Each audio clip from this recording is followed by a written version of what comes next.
Hi guys, good morning. I am Rahul. आप सभी friends का मेरे यूट्यूब चैनल पर हार्दिक स्वागत है, अभिनंदन। आप सब कैसे हैं दोस्तों? आज फिर मैं एक नई वीडियो के साथ, नए स्टूडेंट के साथ। वीडियो बहुत ज़बरदस्त होने वाला है। अगर आपने अभी तक मेरा चैनल सब्सक्राइब नहीं किया तो रेड बटन दबा के चैनल सब्सक्राइब कर ले, बेल आइकन दबा के नोटिफिकेशन ऑन कर ले, ताकि जो भी वीडियो मैं अपलोड करूँ आप तक पहुँच सके। और दोस्तों, एक और जानकारी है कि बहुत सारे लोगों की मेरे पास कॉल आती है कि सर मुझे कोई सेकेंड हैंड कार बताइए। सेकेंड हैंड कार आप अगर कार बाज़ार में लेने जाते हैं तो अक्सर होता है कि कार बाज़ार में बहुत सारी चीटिंग हो जाती है लोगों के साथ। एक वीडियो भी मैंने अपलोड करा है सेकेंड हैंड कार के ऊपर कि किन किन चीज़ों को आपको फोकस करना चाहिए और कौन कौन सी चीज़ें ज़्यादा इंपॉर्टेंट होती हैं कार ख़रीदने से पहले। तो दोस्तों, मेरे पास कुछ सेकेंड हैंड गाड़ियां हैं क्योंकि मेरा वर्कशॉप है। तो जैसे कि 50,000 से लेके 1 लाख के आसपास अगर आपको कोई भी कार चाहिए, जैसे कि वैगनार हो गई, सेंट्रो हो गई, जेन हो गई, ऑल्टो हो गई, तो आप मेरे से कांटेक्ट कर सकते हैं। मेरा कांटेक्ट नंबर ऑलरेडी मैंने दे रखा है। और मैकेनिकल वर्क कोई भी प्रॉब्लम्स होती है तो आप मेरे वर्कशॉप पे आ सकते हैं। और अगर कोई भी ड्राइविंग से या मैकेनिकल से रिलेटेड कोई भी जानकारी चाहिए तो आप मुझे कॉल कर सकते हैं।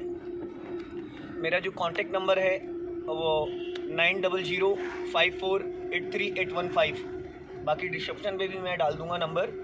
तो दोस्तों, वीडियो पूरी एंड तक देखिएगा।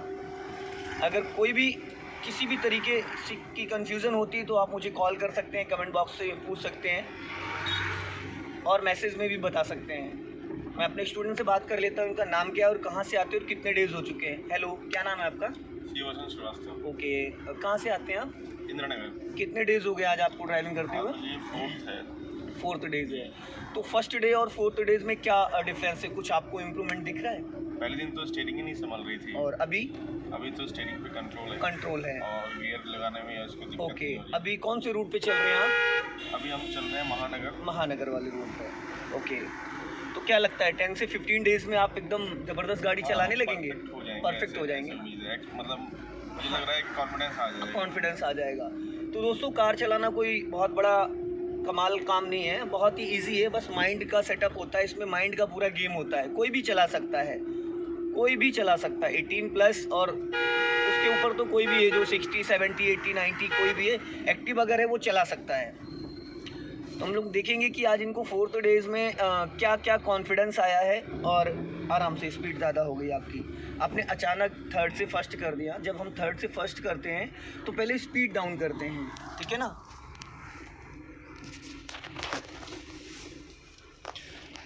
अभी जैसे आपने सेकंड किया तो सेकंड की स्पीड देख रहे हो कितनी है ना? जब कभी भी हम गियर चेंज करते हैं, सपोज करो जैसे कि आप जा रहे थे 3rd गियर में, चलो प्रैक्टिकल करके दिखाता हूँ। स्पीड बढ़ाओ, जाओ रेस करो। अब क्लच दबा के 3rd गियर डालो। राइट वाला पैर ब्रेक पे नहीं आया आपका, देख रहे हैं? हाँ, ये 5वां गियर डाल दिया आपने। हाँ, सेंटर में लो इसको, आराम से क्लच दबाओ। हाँ, अब सेंटर में जाओ, एकदम सेंटर, मिडिल में, ऊपर। हाँ, ऊपर जाओ। ये हो गया 3rd गियर, ठीक है? अभी सपोज करो आपको क्लच दबा के फर्स्ट गियर डालना। क्लच दबा के फर्स्ट गियर करो। हाँ, फर्स्ट गियर करो। हाँ, स्पीड कम करो, फर्स्ट गियर, ठीक है? अब सीधा जाना है। तो अभी वहाँ पे आपने क्या मिस्टेक करा था कि आपने स्पीड 3rd गियर की थी और गियर फर्स्ट डाल दिया। तो क्या होगा कि अचानक गाड़ी में जर्किंग आ जाएगी, गियर बॉक्स भी आपका डैमेज हो सकता है, गियर की गाड़ी भी टूट जाएगी और पीछे वाला ठोक भी देगा क्योंकि बैकलाइट तो जली नहीं और स्पीड एकदम से आपकी कम हो गई। तो उससे फिर काफ़ी नुकसान हो जाएंगे। और अभी देखो यहाँ पे क्या गड़बड़ करा ना, फिर वही हुआ ना जो मैं आपको बार बार बोल रहा हूँ। बार बार मैं इसी चीज़ को आपको टोक रहा हूँ क्योंकि ये चीज़ फिर उंगलियों से दबा रहे हैं आप। देखो एक्सीलेटर, और लेफ्ट वाला जो आपका पैर है वो आपने ज़रूरत से ज़्यादा ऊपर चढ़ा रखा है। तो होना चाहिए, तो पीछे खिसकाओ। हाँ, ये पोजीशन होना चाहिए। इससे ऊपर 1 इंच भी पैर आपका नहीं जाना चाहिए। ये जो अभी है ना, यही डायरेक्शन होना चाहिए। इससे 1 इंच भी पैर आपका ऊपर नहीं जाना चाहिए, नहीं तो फिर बगैर शूज़ और बगैर स्लीपर और शूज़ में फ़र्क ही क्या रह गया? अब जैसे यहाँ स्पीड ब्रेकर आ गया ये, तो आपका पैर ब्रेक पे आना चाहिए, ना कि एक्सीलेटर। ज़रूरत नहीं है ब्रेक की, लेकिन पैर ले आप सोचो ब्रेक के बारे में, इमरजेंसी के लिए, क्योंकि ये आदत बनानी है। अभी स्पीड बढ़ाओ, आप जाने दो। हाँ, और बढ़ाओ स्पीड। अब राइट वाला पैर ब्रेक पे लेके और क्लच दबा के फट सेकंड गियर डालो, फुर्ती से, जल्दी से। गुड। अब ये आपने गियर डाला और निकाल दिया गियर। ये क्या था भाई? गियर डाला और निकाल दिया। अब डालो सेकंड गियर। अभी मैचिंग नहीं हो पा रहा है आपका, समझ रहे हैं? कन्फ्यूज़न जो एक होता है ना कि चीज़ों को समझना। अभी ये है कि वो तुक्का लग रहा है कि कब कौन सा कुछ हो जाए। इसको प्रॉपरली आपको समझ के करना है बहुत अच्छे से, क्योंकि ड्राइविंग के टाइम हमें गाड़ी का भी ध्यान रखना है कि हमारी गाड़ी के पार्ट्स भी मेंटेन रहें। आगे से लेफ़्ट लेना है, सिग्नल दीजिए लेफ़्ट का, राइट वाला पैर ब्रेक पे लाइए फुर्ती से, हाँ हल्का सा ब्रेक दबाइए। बगैर क्लच के भी हम 10 से 20% ब्रेक को इस्तेमाल कर सकते हैं। और स्लो करो, और स्लो करो, हाँ अब जाओ, छोड़ो ब्रेक, छोड़ो, धीरे धीरे काटो लेफ़्ट। अब देखो यहाँ पे सीधी करो, आपने गड़बड़ क्या करा, सीधी करो। गाड़ी जर्किंग ली थी, नहीं ली थी आपकी, जर्किंग नहीं आना चाहिए था, उसके लिए क्लच यूज, हाँ उसके लिए आपको क्लच यूज़ करना चाहिए था। गाड़ी पूरी जर्क कर गई। बढ़ाइए धीरे धीरे स्पीड। और सारा जो गेम है वो राइट वाले पैर का है। एक्सीलेटर ब्रेक का कम्युनिकेशन एक बार आपका सेट हो गया ना, उसके बाद गाड़ी तो ऐसे चलेगी इशारे से। पीछे की बैक लाइट जलाने के लिए क्या करना है? बैक लाइट जब आप ब्रेक पे पैर रखोगे अपने आप जल जाती है, हाँ क्योंकि जब हमारी गाड़ी को देखो, बाइक वाला बस वाले ने ब्रेक मारी, ये देखो मारी, जल गई बैक लाइट उसकी। तो इससे हमको ये पता चलता है कि अब देखो उसकी लाइट ऑफ हो गई, क्योंकि ब्रेक से पैडल से पैर उसने हटा लिया है। तो ये पीछे वाले ड्राइवर के लिए संकेत होता है। और इस पर बैक लाइट अगर ब्रेक लगाने पे नहीं जलती तो उस पर फाइन भी है। जाने दो। अभी यहाँ से आगे से आपको लेफ़्ट लेना मैं बताऊंगा। अब सिग्नल दे दीजिए आप लेफ़्ट का, हाँ ऊपर को, गुड। राइट वाला पैर ब्रेक पे ले आओ। थोड़ा सा पहले से अगर आपने स्लो चला ली गाड़ी तो तेज़ तो आप कभी भी चला सकते हैं। एक्चुअली में होता है क्या है कि कुछ लोगों की आदत बनी होती है बाइक चलाने की, स्कूटी, तो उनके माइंड में ये होता है कि हम एक्सीलेटर छोड़ेंगे तो हमारी गाड़ी बंद हो जाएगी। अब यहाँ हाफ क्लच नहीं, सेकंड में चली जाएगी। हाँ ब्रेक लो, हल्का ब्रेक दबाओ थोड़ा, बस। अब छोड़ो, लेफ्ट आओ और लेफ्ट आओ, बस सीधी करो, निकल गई। हर जगह फर्स्ट गियर हमको नहीं करना होता है। कुछ पॉइंट ऐसे होते हैं जहाँ पे हमको हाफ क्लच लेने का मतलब ये है कि जो सेकंड गियर में गाड़ी आपकी चल रही है तो वो इंजन जो है अपनी स्पीड कम कर लेता है।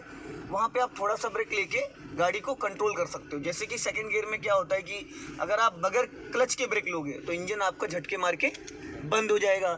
अगर हाफ क्लच लेके, अभी देखो मैं कराता हूँ, लेफ्ट आओ, सिग्नल दो लेफ्ट का, हाँ अब आप क्लच दबाओ थोड़ा 30%, और दबाओ थोड़ा, और बस, और दबाओ थोड़ा, थोड़ा सा और। अब ब्रेक लो, हल्का ब्रेक लो, हाँ अब छोड़ो, ब्रेक छोड़ो। गाड़ी बंद हुई कहीं? नहीं हुई, गाड़ी तो दूसरे गियर में है तो बंद नहीं हुई। अगर ये सीधा जाना, यही काम अगर आप बगैर क्लच के करते तो गाड़ी इतनी देर में इंजन बंद हो जाता, वो झटके मार के, हाँ झटके मार के, जर्किंग मार के वो बंद हो जाता। तो इसके लिए जब भी ऐसी सिचुएशन हो, कई बार हम क्या सोचते हैं कि एकदम जीरो की स्पीड आ गई तो हम सोचते हैं कि फर्स्ट गियर कर लें, लेकिन जो फर्स्ट गियर होता है वो होता है सिर्फ गाड़ी को मूव करने के लिए। बाइक को आप फर्स्ट गियर में कितनी देर चला सकते हैं? जैसे आपने कार को, बाइक को स्टार्ट किया, 10 सेकंड मैक्सिमम, बहुत से बहुत 10 मीटर 20 मीटर, इससे ज़्यादा नहीं, क्योंकि सिर्फ इंजन को मूव करने के लिए फर्स्ट गियर होता है। और बाकी जैसे कई बार क्या होता है कि अचानक गाड़ी रोक दी, जीरो की स्पीड से उसको मेंटेन करना होता है। बाकी तो सेकंड में ही चलती है। बाइक अगर है तो सेकंड में, कुछ लोग तो सेकंड में ही उठाते हैं। और वैसे भी गाड़ी अगर कभी भी रुक जाए तो उसको फर्स्ट में उठाना चाहिए। उससे होता क्या है कि अगर एक बार आप फर्स्ट में मूव कर लेते हैं तो आपकी गियर बक्से और क्लच प्लेटों की दोनों की लाइफ बनी रहती है। जाने दो धीरे धीरे। अब ये जो वाइट लाइन है, इससे आपको अपनी गाड़ी लेफ्ट रखना है। रोड चाहे जितना चौड़ा हो, लेकिन हमको अपनी साइड में हमेशा चलना है। जब आप अभी जैसे लेफ्ट में चल रहे हैं तो ये जो लेफ्ट में रॉड लगा है बोनेट पे, इससे और वाइट वाली लाइन को आप जरा एक बार मैच करें। गाड़ी के बोनेट से 50 मीटर दूर देखो, जहाँ पे वो दोनों गर्ल्स जा रही है, इतनी दूर देखो, तो आपको पता चल जाएगा कि आपकी गाड़ी जो है, आपका जो लेफ्ट वाला टायर है वो रोड से कितना, इस लाइन से कितना छूटा है। आप इससे भी जज कर सकते हो और ये साइड मिरर से भी देख सकते हो। 2 फीट के आसपास स्पेसेस है। तो ये चीज़ हमको ज़रूरी कंफर्म होना कि हमारी गाड़ी के लेफ़्ट में कितना स्पेस है, यहाँ से लेफ़्ट लेना है। अभी सिग्नल दीजिए लेफ़्ट का, हाँ हाफ क्लच और हाफ ब्रेक, थोड़ा सा और क्लच, क्लच ज़्यादा ब्रेक कम, क्लच ज़्यादा ब्रेक कम।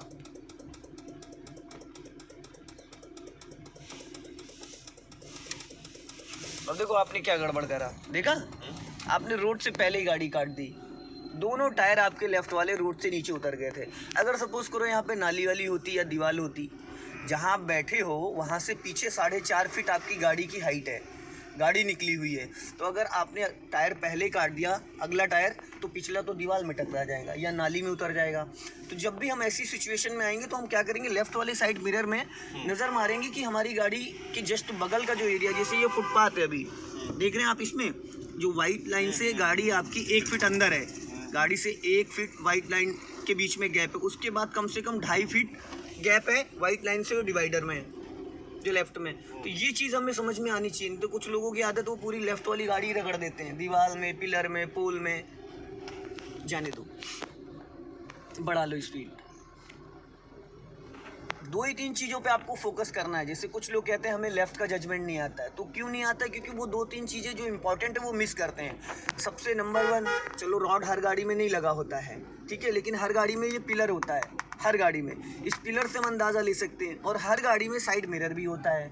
लोग साइड मिरर में नज़र ही नहीं डाल पाते हैं क्योंकि उनकी आदत नहीं है। जो बंदा 2 व्हीलर चलाता है तो उसके 2 ही चीज़ें होती कि जहाँ पे ये गणेश जी हैं, इससे इधर का एरिया वो कैच कर ले जाता है, ये वाला एरिया जो उसकी समझ में आ ही नहीं पाता क्योंकि आदत ही नहीं है कि बाइक पे बैठने का 2 से 2.5 फीट में ये बीच में बैठे हैं। और हमें करना क्या होता है, जब कार चलाते हैं तो हमें लेफ़्ट में ज़्यादा फोकस करना। जैसे कि अभी सपोज़ करो आप चल रहे हो लेफ़्ट में, सामने से अगर कोई गाड़ी आएगी तो आपको ज़्यादा किसको बचाना है, जो लेफ़्ट में गाड़ी खड़ी उसको या जो सामने से आ रही है, किसको बचा? लेफ़्ट वाले को। अक्सर हम करते क्या है कि हम सामने वाली गाड़ी पे फोकस करने लगते हैं कि उसमें भीड़ ना जाए। वो हमको देख रहा है, वो खुद कोऑपरेट करेगा, वो साइड दबा लेगा, ब्रेक ले लेगा, लेकिन जो लेफ़्ट में गाड़ियाँ खड़ी हैं वो कैसे जाएंगी? वो तो खड़ी हैं। तो हमें हमेशा लेफ़्ट ध्यान देना। एक बार हमको इसकी चौड़ाई गाड़ी की पता चल गई कि कितनी जगह ये ले रही है और कितनी लंबी है, कितना स्पेस, उसके बाद तो बहुत आसान है चलाना। और साइड मिरर जो होता है लेफ़्ट वाला, इससे क्या है कि हमको अपने लेफ़्ट का अंदाज़ा आ जाता है कि हमारी गाड़ी का लेफ़्ट का जो हमारी गाड़ी चौड़ी कितनी है। कुछ लोगों के माइंड में 1-2 चीज़ें आती हैं जहाँ पे वो कंफ्यूज रहते हैं। यहाँ से राइट लेना है, सिग्नल दीजिए राइट का, हाँ। अब यहाँ पे आपको ब्रेक पे पैर रखना। देखो झटके से एक्सीलेटर दब रहा है, यही नहीं होना चाहिए। सबसे खतरनाक चीज़ यही है। अभी नहीं काटना है आपको, अभी लेफ्ट ही रखो गाड़ी, हॉर्न मारो, अभी काटना नहीं है, जाने दो धीरे धीरे। अब काटो राइट। आपसे मैंने राइट में इतनी जगह छुड़वा दी, अब लेफ़्ट आओ। ये जो वाइट येलो लाइन है इससे लेफ़्ट आ जाना है, क्योंकि हमें राइट में हमेशा इतनी जगह छोड़ देना है कि सामने से अगर ट्रक भी आ जाए ना तो वो हमको डिस्टर्ब ना करे। कुछ लोगों की आदत क्या होती है, वो पूरा राइट दबा के काटते हैं। तो राइट दबा के काटोगे तो भाई सामने वाला आएगा, वो कहाँ जाएगा? उसके लिए भी तो हम जगह छोड़ के चलेंगे। ये 2-3 चीज़ें हमेशा ध्यान देनी है। और लेफ़्ट के जजमेंट के लिए हमको 2-3 चीज़ों पे ध्यान देना होता है। जैसे कुछ लोगों के माइंड में ये रहता है कि हम सिर्फ बोनट देखेंगे तो हमें लेफ़्ट का जजमेंट आएगा। नहीं, हमें साइड मिरर पे भी ध्यान देना है। जब आप बार बार साइड मिरर पे नज़र ले जाओगे तो आपको लेफ़्ट आपकी गाड़ी की चौड़ाई पता चल जाएगी। जब यहाँ का एरिया पता चल जाएगा तो बोनट अपने आप समझ में आ जाएगा। इस साइड मिरर से आपको फ्रंट का भी जजमेंट हो जाता है। ऐसा लगता है जैसे कि हम आगे देखेंगे तभी पता चलेगा, लेकिन जब साइड मिरर में देखोगे ना तो आपको ये पता चल जाएगा कि आपकी गाड़ी जो है वो कितनी जगह ले रही है निकलने के लिए। तो बैक साइड से फ्रंट का अपने आप अंदाज़ा हो जाता है धीरे धीरे चला चला के। तो साइड मिरर का बहुत बड़ा रोल होता है। राइट साइड एक बार को आप नहीं देखोगे तो कोई दिक्कत नहीं, लेकिन लेफ़्ट का साइड मिरर और ये लुकिंग ग्लास, ये सबसे इम्पॉर्टेंट है।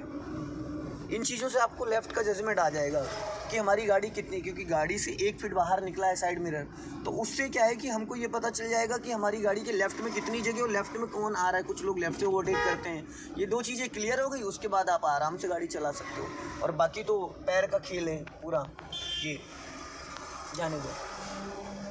देखो फिर उंगलियां एक पॉइंट पे पैर गिरना चाहिए। अभी आपका पैर अलग अलग डायरेक्शन में गिरता है, एक ही पॉइंट पे जाना चाहिए। अंगूठा जो आपका है वो चाहे जैसे आप जितनी स्पीड में पैर को मूव करो, लेकिन हमेशा अंगूठा जाना चाहिए। उंगलियों से एक्सीलेटर या ब्रेक इस्तेमाल करने का मतलब है आपको जजमेंट नहीं आएगा।